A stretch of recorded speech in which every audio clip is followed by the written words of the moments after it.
Hi students, today you are going to learn about a new topic and it's called as the Laplace transform. Okay, so I hope all of you must have heard about this term Laplace transform. Laplace transform is a very powerful mathematical tool that you use when you want to do any kind of frequency domain analysis. You see, this tool is used for every field, in any field where there is a signal or any kind of a function present. You see, because this Laplace transform basically tells us that we can represent the signal in two ways. And you have already learned about one way. One way of representing is using the time domain, right? That's how we write it as f of t. This small letter f of t represents a function of time, a signal of time, right? So which means this signal varies with accordance with time. But the problem with this function is that if you want to do some complex mathematical operations, like for example, if you want to find the differential equations, okay, and of this function, you know that to find the differential equations is basically very difficult, especially if the order is high. Okay, for a single order differential equation, it's okay. All you need to do is find the homogeneous solution, and then you have to find the particular solution in order to find the complete solution of a differential equation, right? But in that case, if the order is a high order, if it's a high order differential equations, then it will be very difficult for you to apply this using the time domain process. So in that case, what is more easy is to do this operation in frequency domain. That is, change the signal in frequency domain using the Laplace transform equation, and then what happens is that you are converting every differential equations into a simple school level algebraic equation. That is why Laplace transform is such a powerful mathematical tool. It reduces all your mathematical complexities when you're doing your any kind of calculations or operations. That is why this is a very important tool. This S represents the frequency. This is the equation for Laplace transform. F of S, you see, where f of s, you see, it's a capital letter. The small letter we use to represent the time domain, and capital letter we always use to represent the frequency domain. Right, this is a function of time, this is a function of frequency. So capital letter f of s is equal to integral from 0 to infinity f of t e raised to minus st dt.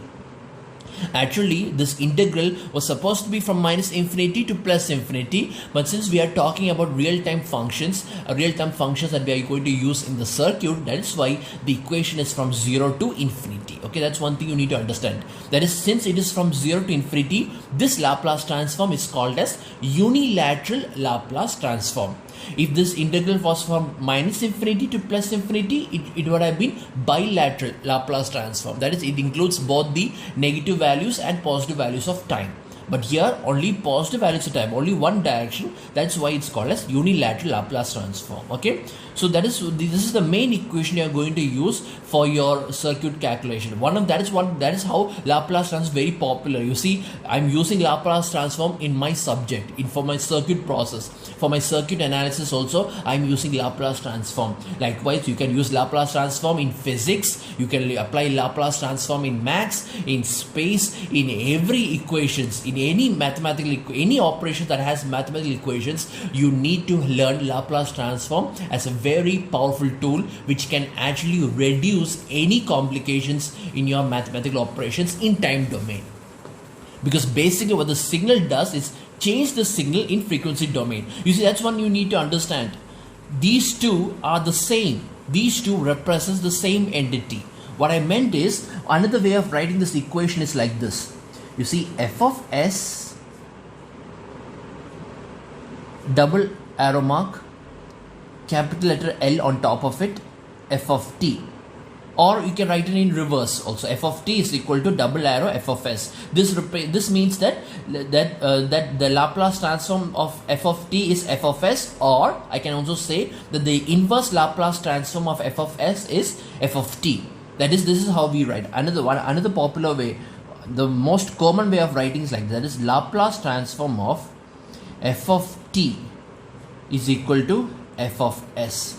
That means if you want to write the Laplace transform f of t, you can either write f of s or you can write L of f of t. These are the two ways of writing the Laplace transform, and this represents this equation. This is what this Laplace transform actually means. Okay. And one thing you need to understand about the Laplace transform, like I said, is the fact that this f of t and f of s both represents the same signal, both represents the same function, the same entity, the same thing. It's like writing it's just like writing two sentences of two different languages, but both the sentences have the same meaning. You see, so both the sentences are exactly the same. The only difference is the language, but the translation is the same. Just like that over here. You see, when you see this, when you see these two things, these two actually represent the same function, but the only difference is the way how they are being represented. This is represented in time domain, this is represented in frequency domain. That's the only difference. Both of them have the same piece of information. So in summary, I can say that if you want to, some calculations are much better off when you're doing time domain operations. Time domain operations are the real-time operations where you can actually see the signal in time domain, because we are living in a time constructed world, right? So everything passes after some time, so which means we can only visualize the signal in time domain. We can also visualize this in frequency domain if we have the right equipment, if we have the right graph. For that, we can actually understand how the frequency domain also works. But most of the mathematical operations becomes much more easier in frequency domain. You see this S that you're seeing here, this S represents the complex frequency. It's not just a frequency, it is a complex frequency. That is, this S is actually can be written as sigma plus j omega. That is why it's called as complex frequency, because it's a frequency but it's also having a complex value. And this is one of the reasons why Laplace transform is a powerful tool, because of this single equation. You see, this is not the only frequency domain frequency transform equation. There is another transform. There are lots of transforms. Another common transform is the Fourier transform. You might have all heard about it. Fourier transform. The equation for Fourier transform, you don't have to study it. Okay, you don't have to write it in your book or anything. Just for you to understand, the equation for Fourier transform is minus 0 to infinity. Okay, 0 to infinity. F of t e raised to minus j omega t dt. You see, this is the equation of the Fourier transform. Okay, this is also a common frequency domain equation. Okay, I write this as f of j omega, or f of omega, or f of j omega. That depends on which textbook you are referring. Some textbooks they write f of j omega, some textbooks they write f of omega. Okay, so this is how we represent the Fourier transform. This is a Fourier transform, and you can see the difference between this equation and this equation. Here it is e raised to minus j omega. Here it is e raised to minus st. You see, and S is equal to sigma plus j omega, and the same j omega that you see over here is used over here. So you see this is a very commonly used Fourier transform. Okay, you will be studying about this in your next semester when you're studying about subject. Okay, in signals and systems subject, we will be learning about this Fourier transform. So this is a commonly used Fourier transform, but this equation has one main disadvantage, and the disadvantage is that you can only apply the Fourier transform to those signals that satisfy this equation.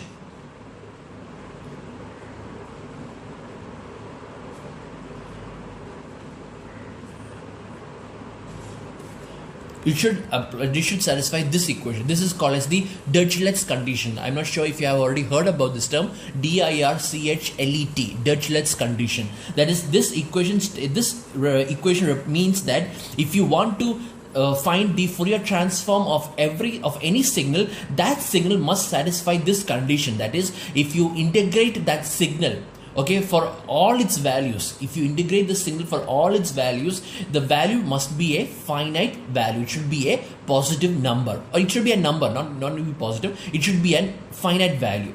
Okay, if it is a finite value, then you can find the Fourier transform of that particular signal, and that is where the problem lies. See, the problem lies over there, because not every signal satisfies this equation. Especially the signals that does not have a limit. Any signal that does not have a limit will be having a hard time in finding the Fourier transform.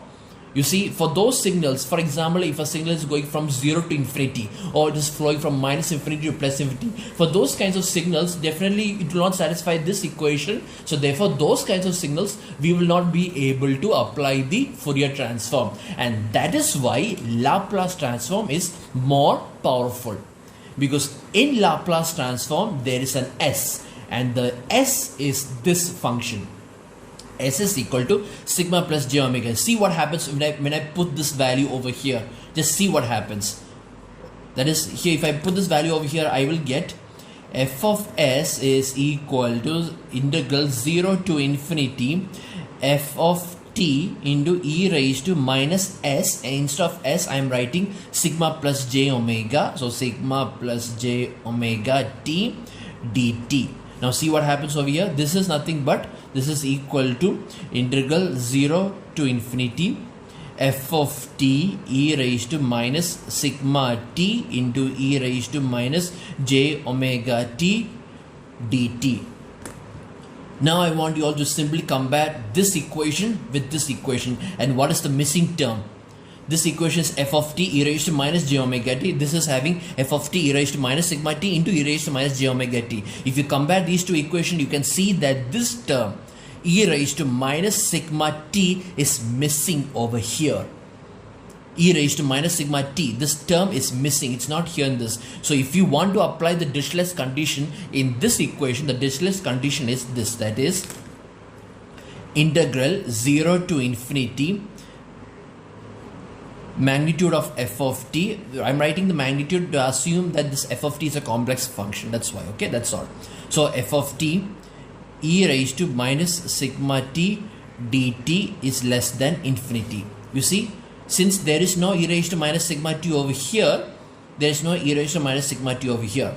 There is e raised to minus sigma t over here, therefore its Dirichlet's condition is also e raised to minus sigma t, which means that Laplace, if you want to find the Laplace transform of any signal, that signal should satisfy this condition. That signal should satisfy this condition. If you want the signal to satisfy the Fourier transform, then that signal should satisfy this condition. Okay? So not all signals satisfy this condition, but almost every signal satisfies this condition. That is why Laplace transform is more popular. See, because almost every signal satisfies this condition, because this actually means e raised to minus sigma t is actually a decreasing exponential function. Decreasing. So basically what it does is that it will decrease your exponential function or it will decrease the overall function. That's what it says. Basically it's because is e raised to minus sigma t. What is e raised to minus sigma t? What is the highest value is infinity? What is e raised to minus infinity? E raised to minus infinity is 0. So which means that this equation basically it will converge any signal that you are trying to find. Here we don't have that e raised to minus sigma t over here, so therefore not every function will be able to satisfy this equation. But due to the presence of e raised to minus sigma t, we can find the Dirichlet's condition can be applied for almost all the signals. Therefore it means that you can find the Laplace transform of almost every signals using this equation. It's all because of this. S is equal to sigma. This sigma is the only term. That's why the sigma is called as the convergence factor. This is one thing you need to learn about the Laplace transform. Now, another beautiful thing about Laplace transform is that you see you don't have to apply this equation every now and then. That is also another thing you need to understand. You don't have to apply this equation every now and then. You see, once if you have learned the Laplace transform of some of the basic function, if you have learned the Laplace transform of some of the very basic functions, then you can apply that equation directly. You don't have to apply this equation every now and then. You can just simply apply that function itself. That is one beautiful thing about the Laplace transform. So next I will be talking to you about the Laplace transform of different basic functions. Okay, Not all of them. I won't be able to discuss all of them, because if you want me to discuss about all of them, I need to teach you about the properties of Laplace transform. So first, before moving into the properties, I will just give you a basic Laplace transform, basic functions, just so that you can now apply that anytime with those functions come into question. Okay. So like I said earlier, you see, I won't be covering the Laplace transform of all the basic functions, because some of the basic functions I can only tell you only after learning the properties, because that's how the Laplace transform becomes more easier. Once if you learn the Laplace transform of some of these basic functions, and also if you are aware of all the properties of Laplace transform, then Laplace transform will become very easy for you. You can find the Laplace transform of almost any signal. Okay, so the first Laplace transform, the first basic function you are going to find the Laplace transform of is the unit impulse function. Okay, I'm not sure if you have heard about this. Unit impulse function is actually the smallest signal you can possibly give to any system. It is the smallest and the most tiniest signal that you can ever give to any system, and it's represented by the function called as del of t. This is how you represent the unit impulse function. If you want to draw the graph is like this. That is, let me draw a two-dimensional graph. This is time and the name of the signal is del of t. So del of t is nothing but this. This is the origin. This is del of t. This signal over here. This is how I represent del of t. Okay. This is how I represent the del of t. Okay. This del of t, what this actually means is that this arrow mark actually means that the amplitude of del of t is infinity. That's what this means. The amplitude of del of t is actually infinity, but del of t exists exactly at t is equal to 0. That is what this function actually means. That is exactly t is equal to 0, the amplitude is infinity, and for the remaining values, the value of del of t is 0. This value of del of t is 0 everywhere except at t is equal to 0, exactly at that origin, at that particular time. Not a 1 nanosecond after that, or not 1 nanosecond before that. Exactly at time t is equal to 0, the amplitude is infinity. Or I could also say the area is unity. That is why it's called as unit impulse function. Unit actually over here does not mean that the amplitude is unity. It means that the area is unity. If you want to know how this possibly came to exist, I can tell you a story about this. The story is that this function, like for example, if I want to, let me draw a unit pulse. Okay, so you know what is a unit pulse, right? Unit pulse means a pulse which is having unit area. So let me say that this is having unit area. Unit area means, how I know its length is 1 and height is also 1. Okay, length is 1 and height is 1. Length is 1 means this should be 1 by 2, this should be minus 1 by 2. So therefore length is 1. Over here also the length is 1. Okay, that is here the height is 1. The width is 1 and the height is also 1. So this is a unit area. Okay, so now what I'm going to do is I'm going to decrease the duration of this pulse. Okay, I'm going to decrease the duration of this pulse. And as I decrease the duration of the pulse, as I decrease the width of the pulse, I will increase the height of the pulse. I repeat, as I decrease it, I decrease the duration of the pulse, I increase the height. That means it looks like this. That means now if I'm going to decrease it, I will decrease it like this. That is, for example, I'm going to make this like this. Okay, like this. Now look over here. Now I have increased the height of the pulse, so now this is minus, okay, let me say I'm going to decrease this minus 1 by 4, and this is 1 by 4, okay, and this is 2. Okay, let me see, 1 by 4 plus 1 by 4, yeah, 2, and this height is 2. You see, so here, see, the amplitude is 1, here the amplitude is increased, it is now 2, but look at the duration is also decreased. Instead of here the duration is 1, right? 1 second, right? The duration of the pulse. Look at the duration of this pulse over here. It is 1 by 4 plus 1 by 4. Yeah? 1 by 4 plus 1 by 4 is 1 by 2. So here the duration is 1 by 2. So here the width is 1 by 2 and the height is 2. So 2 into 1 by 2 is 1. So here also the area is 1. Here this area is also 1. Here also the area is 1. You see? So that's what I meant. Just as I decrease the duration of the pulse, I increase the height of the pulse, so that the area of the pulse is unity and is constant. It does not change. So I decrease the duration of pulse. I keep on decreasing, and finally the duration of the pulse is so small that it is 0. So like I said, as I decrease the duration of the pulse so small, the height of the pulse keeps on increasing, and finally the height of the pulse or the amplitude of the pulse becomes infinity. That is how we get the signal, unit impulse function. Okay, I'm just saying, I just wanted you all to understand the origin of this unit impulse function. Okay, that's the equation for unit impulse function is defined like this. That is, del of t is equal to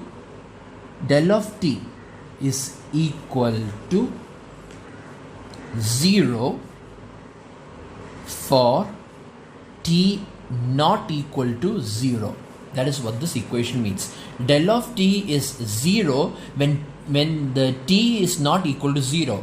Only at t is equal to 0 only this del of t exists.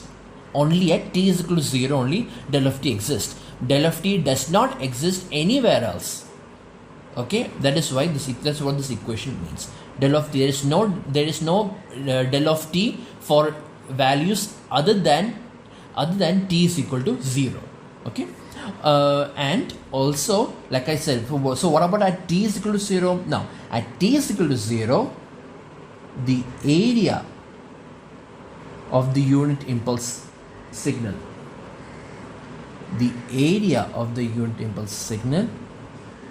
is 1. This is the equation. This is how the proper definition of a unit impulse function. That is, unit impulse function exists only at t is equal to 0, and t is equal, and any other values other than 0, the value of del of t is 0. And at t is equal to 0, the area of the del of t is equal to unity, is equal to 1. That is why it's called as unit impulse function.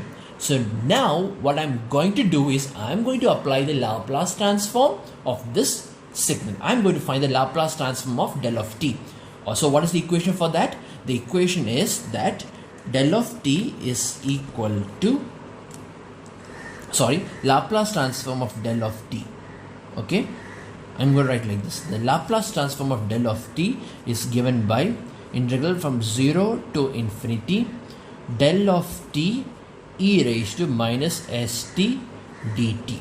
This is how we represent the equation. Okay, and this actually, since this unit impulse function, this you don't have to even apply the integration because the value exists only at t is equal to 0, right? So what this actually means is that when I put t is equal to 0, what happens over here? When t is equal to 0, see, if I put t is equal to 0, this will become integral del of 0 dt is equal to 1, right? Just like that. So if I put t is equal to 0 over here, what happens over here? Then this will become, at t is equal to 0, this will become integral from 0 to infinity del of 0 e raised to, at t is equal to 0, this becomes e raised to 0 dt. We all know what is e raised to 0. E raised to 0 is 1, which is nothing but 0 to infinity del of 0 dt, right? These two are basically the same because this means t is equal to 0. That means I can put t is equal to 0 over here. So this is the integral del of 0 dt is equal to 1. That's exactly what I've written over here. That means this is nothing but equal to 1. Hence this is the first basic function that you need to understand. That is, the Laplace transform of del of t is equal to 1. This is the basic first function you have studied. It is the Laplace transform of del of t is equal to 1. Okay. Next you will learn about the Laplace transform of unit step function. Okay. So unit step function actually means u of t. Okay, u of t. This means a unit step function. You see, whenever you see unit, it means the amplitude is 1. Okay, Whenever you see unit, it means 1. And step function, now step function means this. That is, if I wonder, the perfect way to understand a signal is by drawing the graph. Okay, that is, this actually means the step function. Okay, so if this is u of t and this is time t, so 0, so this is u of t, that is u of t is this is u of t, that is, it is a signal in which the amplitude is 1 from 0 to infinity. That is unit step function. That is, it is a signal whose value is 1, whose amplitude or value is 1 from 0 to infinity. Up to infinity, this u of t, the value u of t is equal to 1. So if you want to define the equation in mathematically, you can write like this. That is, u of t is equal to 1 when t is greater than or equal to 0. Is equal to 0. Otherwise, you can either say otherwise, or you can either say t less than 0. This is the meaning of u of t. This is called as the unit step function. Okay, so if you want to find the Laplace transform of any signal, of any basic function, first you need to understand what is that function. Okay, because every signal, every function has some definition behind it. So for example, see, in del of t, the function is only that it's only unity at the origin. Here it is unity from 0 to infinity. You see, u of t is equal to 1 from 0 to infinity. So every function, you have to understand the definition if you want to find its Laplace transform. So I know this signal, right? I know that this is a signal in which the value is 1 from 0 to infinity, and from 0 to minus infinity, this value is equal to 0. Now I can apply this definition in my Laplace transform equation. So what is the equation for Laplace transform? I'm going to write the Laplace transform expression like that. This is the Laplace, capital letter L, Laplace transform of u of t. The Laplace transform of u of t is equal to, I can say it is integral 0 to infinity u of t e raised to minus st dt. Whichever function's Laplace transform are you trying to find, that function you put it over here.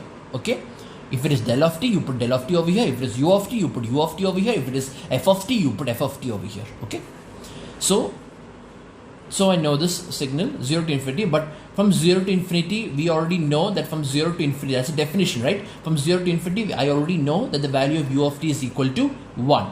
So therefore, I can say that integral from 0 to infinity u of t is equal to 1 into e raised to minus st dt, or this is nothing but integral from 0 to infinity e raised to minus st dt. Okay, or in other words, this can also be written as e raised to minus st by minus s from 0 to infinity, right? This is also equal to e raised to minus infinity minus e raised to 0 by minus s. Okay, what is e raised to minus infinity? E raised to minus infinity is a very small number which is 0 itself. So this is equal to 0 minus e raised to 0 is 1 by minus s, which is equal to 1 by s. So this is the second function you have studied. That is, the second function is that the Laplace transform of u of t. The Laplace transform of u of t is equal to 1 by s. So this is the second basic function you have studied. Okay. Now next we will talk about the another important function, exponential function. Okay, let's look about that exponential function. Okay. So when you talk about exponential function, you see there are basically two ways of representing exponential function. That is, one is if you want an increasing exponential function. An increasing exponential function means the power is positive. Decreasing exponential function means the power becomes negative. So if I write e raised to minus 80, then it will become decreasing exponential function. Okay, decreasing exponential function. And if it is e raised to 80, it becomes increasing. Increasing means like this. Okay, increasing exponential function. This is the diagram for increasing exponential function. That is, the exponential function is increasing because why? Why it is increasing? Because the value of a is positive. Okay, if the value of a is negative, then it is decreasing. decreasing exponential function. Okay, so let me try to find the Laplace transform of this. So in that case, I'm just simply going to say that the Laplace transform of this can be found simply by the Laplace transform of e raised to at is equal to integral from 0 to infinity. So since you are trying to find the Laplace transform of this, I will put this over here into e raised to minus st dt. Okay, so you could try to solve this by yourself. So this is integral from 0 to infinity e raised to minus of s minus a t dt.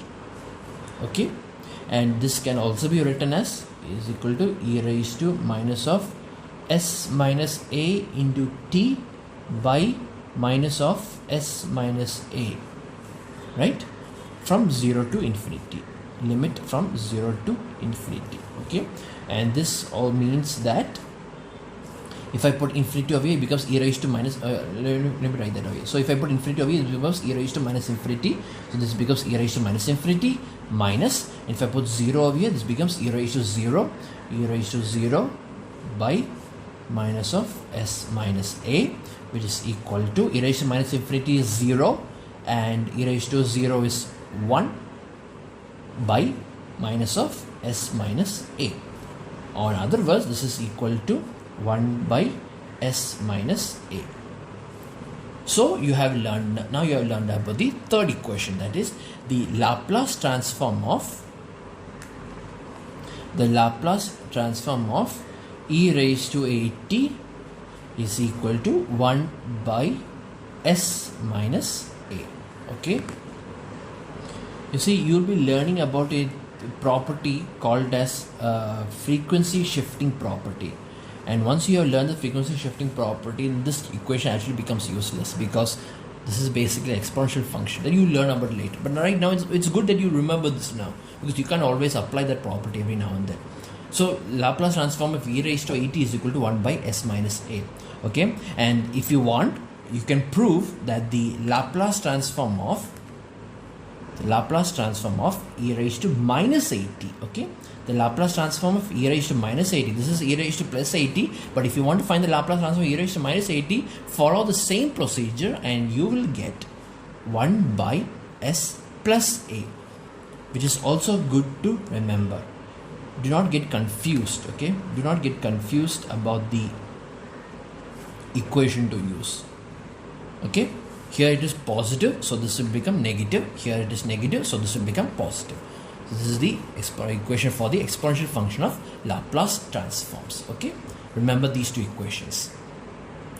Now next we will talk about which one, unit ramp function. Okay, let's talk about unit ramp function. So unit ramp function means that it is represented by r of t. Okay, r of t. Okay, this is how you represent the unit ramp function. Okay, and r of t actually means this, that is r of t is equal to t when t is greater than or equal to 0, and it is equal to 0 otherwise, or for t less than 0. R of t is equal to t, that is the amplitude is equal to the value of time when for all positive values of time. That is, if this is 0, this is the origin, and see, that means if it is 1 second, it will be 1 volt. If it is 2 seconds, it will be 2 volt. If it is 3 seconds, it will be 3 volt. That's what it means. That is, the amplitude is equal to the value of time. That is, this is the equation. This is how it goes up to infinity. Okay, I forgot to mark the names of the signal. Right, this is time, this is r of t, the amplitude. So you see, it goes up to infinity, exactly 45 degrees. It means exactly the middle of this it goes, because the value basically is the same.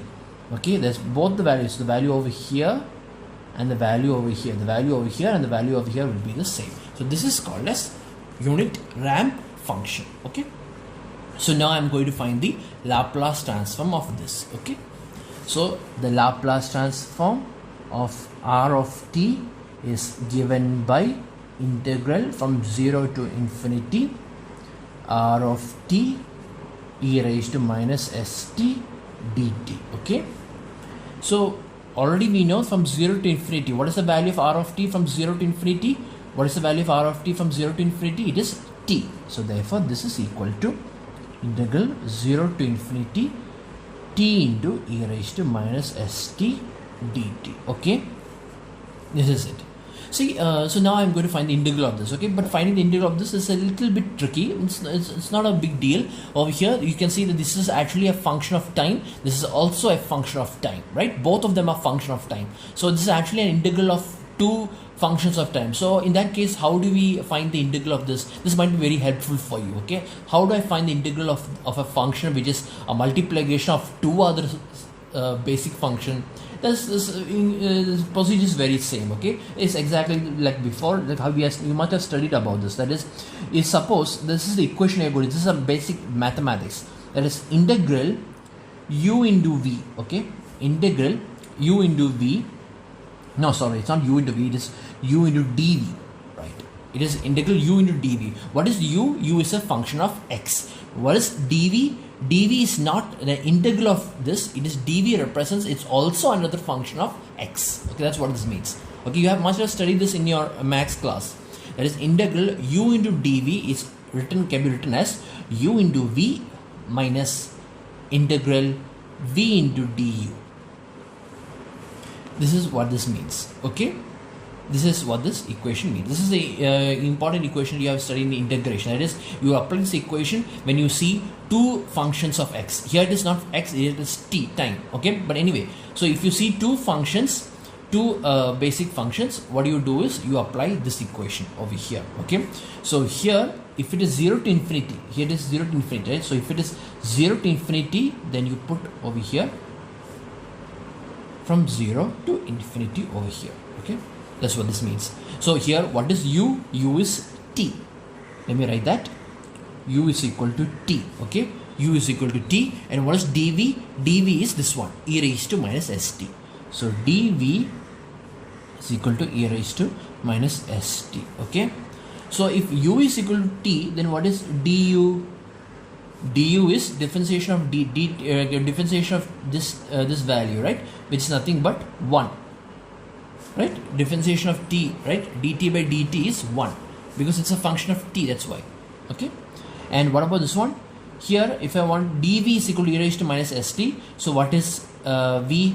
v is integral of this with respect to time. Just like how I differentiate this with respect to time, here I'm integrating it with respect to time. So I will get e raised to minus st by minus s. Okay, now I will substitute these values over here. So therefore the Laplace transform of r of t is equal to, what is u? U is t, right? So it will become t into, now what is v? v is e raised to minus st by minus s, e raised to minus st by minus s, minus integral, again what is v? v is this one, e raised to minus st by minus s. Okay, and into du. And what is du? du is 1 into 1 into 1 dt from 0 to infinity. Okay, this is what this equation means. This can also be written as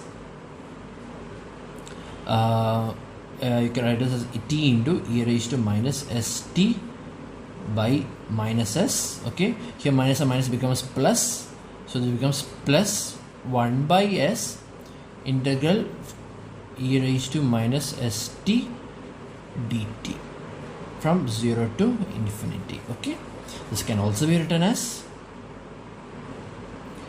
t into e raised to minus st by minus s from 0 to infinity plus 1 by s integral from 0 to infinity e raised to minus st dt. Okay, and this is equal to, and this is, you see, if I put infinity over here, this will become infinity into e raised to minus infinity. What is e raised to minus infinity? E raised to minus infinity is 1. So therefore it becomes e raised to minus infinity is 0. So this means this will become 0. 0 minus, okay, 0 minus, and what about if I put 0 over here? This will become 0 into e raised to 0. E raised to 0 is 1, but 0 into 1 is 0. So the second term is also 0 by minus s plus, and what about over here? This is 1 by s integral e raised to minus st by minus s, not integral, okay, limit e raised to minus st by minus s from 0 to infinity, okay. And this value is becomes, what will happen to this value? This is 0, okay, so this will cancel. What about this one over here? This is let me see, the e raised to minus st by minus s is e raised to minus infinity minus e raised to 0. E raised to minus infinity is 0 minus e raised to 0 is 1. So it becomes minus 1 by minus s, which is 1 by s. So therefore this will become 1 by s into 1 by s, which is nothing but 1 by s square. So that this is your second equation, that is the Laplace transform of r of t, that is the next equation you have learned, is equal to 1 by s square, okay.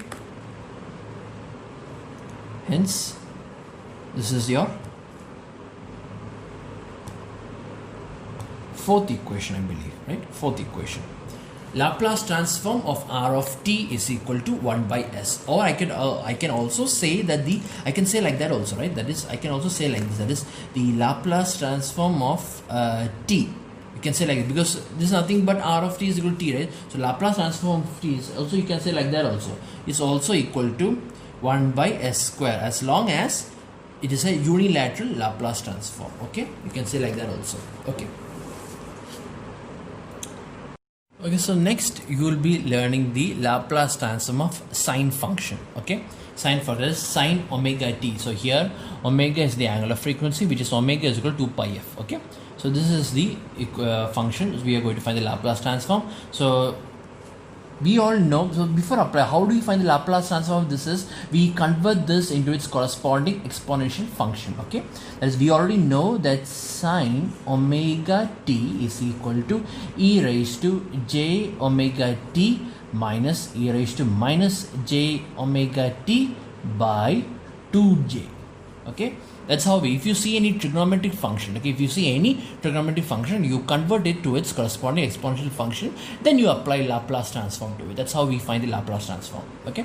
So here I'm going to apply Laplace transform of this. So this is, so we know that Laplace of sine omega t is e raised to j omega t minus e raised to minus j omega t by 2j. So therefore the Laplace transform of sine omega t is equal to integral from 0 to infinity sine omega t into e raised to minus st dt, okay.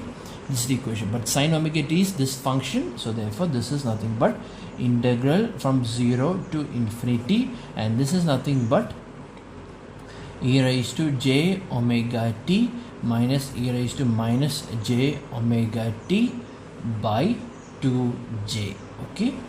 This is the function of sine function into e raised to minus st dt, okay.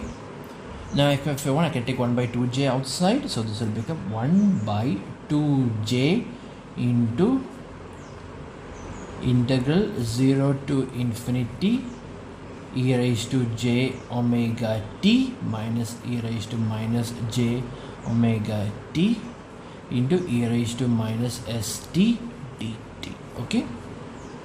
And this can also be written as 1 by 2j into, now I'm going to apply this integral inside the bracket, so this will become integral 0 to infinity e raised to j omega t minus integral 0 to infinity e raised to minus j omega t. I forgot to write e raised to st over here, okay. E raised to minus st dt. Here also into e raised to minus st dt, okay. Let me write this again so that you won't be able to understand.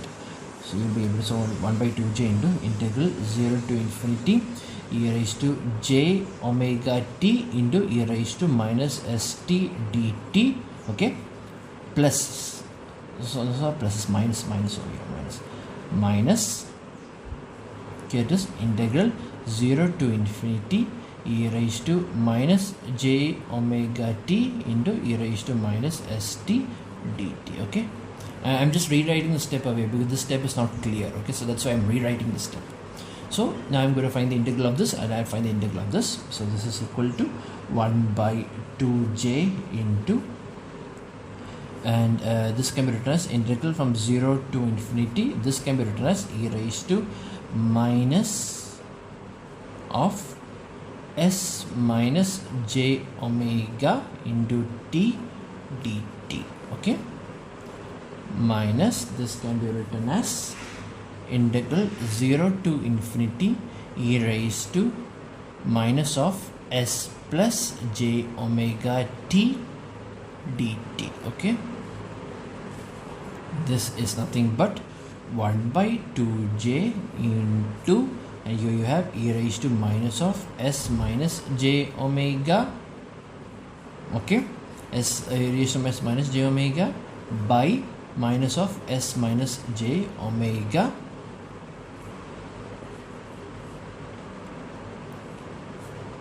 from 0 to infinity, minus over here also if you integrate this, this will become e raised to minus of s plus j omega by minus of s plus j omega from 0 to infinity. Okay, this is it. Okay, and this is nothing but 1 by 2j into, now what about this here? If I forgot to put t over here, t over here, t. Okay, all right. So so what happens if I put so when t is equal to infinity, it becomes e raised to minus infinity, and when t is equal to 0, it becomes e raised to 0. So this is basically means 0 minus 1 by s minus j omega, which is 1 by s minus j omega, minus over here also it is when t is equal to infinity, it becomes e raised to minus infinity, which is 0, and when t is equal to 0, this becomes e raised to 0, which is 1. So this becomes 0 minus 1 by minus s plus j omega, which is 1 by s plus j omega. Okay, so now I'm going to cross multiply these two and also take the LCM. So I will get the equation as this is equal to, that is Laplace transform of sine omega t now becomes 1 by 2j into, let me see here, if you cross multiply, it becomes s plus j omega, s plus j omega, and this will become, when you put over here, this will become minus s plus j omega, right? So it becomes minus s plus j omega by, and the s minus j omega into s plus j omega. Okay, so this will become 1 by 2j into, and this s and minus will cancel each other, this will become 2j omega. So this is 2j omega by, what is a plus jb into a minus jb? Yes, what happens if you multiply two complex numbers which are conjugate of each other? You will get a square plus b square, right? That is a minus jb into a plus jb is a square plus b square. So if you multiply these two, this will become s square plus omega square. Okay, 2j and 2j will cancel each other, and therefore we can say that the Laplace transform of sine omega t is equal to omega by s square plus omega square. This is a very important equation, and since now you know the Laplace transform of sine function, you don't have to apply this equation every now and then. You don't have to apply this process every now and then. You can simply apply this simple equation, that is the Laplace transform of sine omega t is equal to omega by s square plus omega square. Okay, now as a homework, I want you all to find the Laplace transform of cosine function. Okay, cosine function, I want you all to find the Laplace transform of cosine function and also study it. It's very important. The Laplace transform of cosine function cos omega t, okay, where omega is equal to the angular frequency, which is 2 pi f. So Laplace transform of cos omega t, you will get the answer as s by s square plus omega square. I want you all to do this as a homework. Okay, and how do you do it is by applying the equation, that is cos omega t is equal to e raised to j omega plus e raised to minus j omega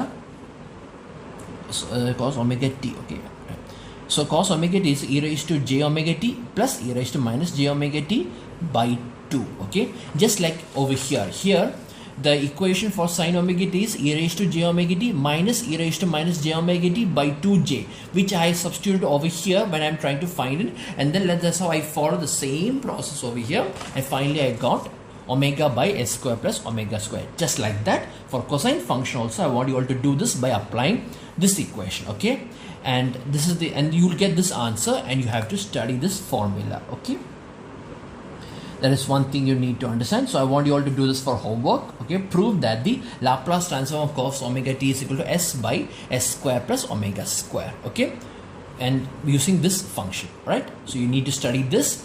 Now another also you need to study is the Laplace transform of hyperbolic sine function, that is represented by sin h, sin h omega t. Okay, sin h omega t. I want you all to prove this also, that is sin h omega t is equal to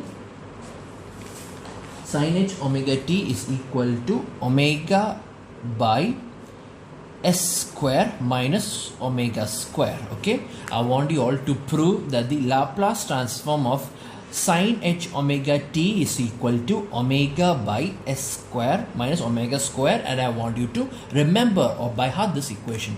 And how you find the Laplace transform is by using the equation, that is sin h omega t is actually nothing but e raised to omega t minus e raised to minus omega t by 2. This is the equation of sin h omega t, or the hyperbolic sine function. Okay, that means same process exactly like this, but substitute the value of this function over here with this e raised to omega t minus e raised to minus omega t by 2. Okay, you can see that you can already understand the difference between this and this. That is the j is missing, right? This j over here and here and here, it's missing over here. Okay, that's the only difference. So the process is basically the same, and at the end you will get this function, and you need to remember this function. Okay, and another homework I want you all to do is this, that is the Laplace transform of hyperbolic cosine function, that is cos h omega t. Okay, I want you all to find the Laplace transform of cos h omega t, and you will get the answer as s by s square minus omega square. This is the equation you will get. Okay, s by s square minus omega square. Okay, this is the equation you will get. I want you all to do this for homework, and to do this, the equation you need to apply is cos h omega t is equal to e raised to omega t plus e raised to minus omega t by 2. Okay, if you apply this equation, right, that's just like how you did over here. Instead of this function, you simply write e raised to omega t plus e raised to minus omega t by 2, and you will get that Laplace transform of cos h omega t is equal to s by s square minus omega square. Okay, I want you all to do the homework for these 3 terms, and also I want you all to remember these 4 equations of trigonometric functions. Okay, so that now after learning this, wherever you see these functions, or even if the value of omega changes, okay, suppose if it is Laplace transform of sin 2t, it will become 2 by s square plus 4. If it is a Laplace transform of cos 3t, it will become 3 by, if it is cos 3t, Laplace transform of cos 3t, it will become s by s square plus 9. Okay, likewise if it is sin h 5t, it will become 5 by s square minus 25. Okay, if it is cos h 5t, it will become s by s square minus 25. Okay, so remember these 4 equations, and wherever now in the coming problems, wherever you see these functions, simply apply these 4 equations. Okay, so don't forget to do this homework. Okay.